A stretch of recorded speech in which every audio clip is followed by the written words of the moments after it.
next to her. It is her birthday month, as you can see. She's got that nice big box here with the cardboard candles in it. Benzie. So yeah, it is her birthday month, and we had a wonderful group of volunteers here at the safari park. See her back there foraging for food, which she is very happily doing back there.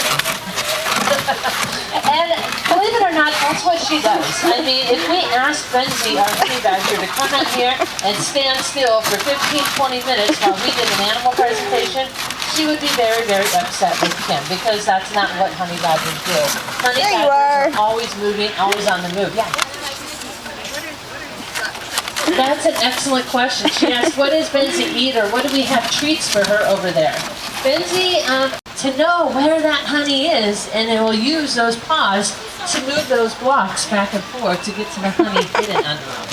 But usually we don't have such quite colorful, good-looking enrichment boxes out here for Benzie. It's usually what Kim can scrounge up that, you know, people are thrown away or whatever she brings from home. But this is a typical encounter for Benzie. Like I said, honey badgers are always on the move, always foraging, always looking for things. And that's what Benzie is most happy doing. And she is now torn into her little turtle enrichment there and found some, almost like a little piñata, I guess.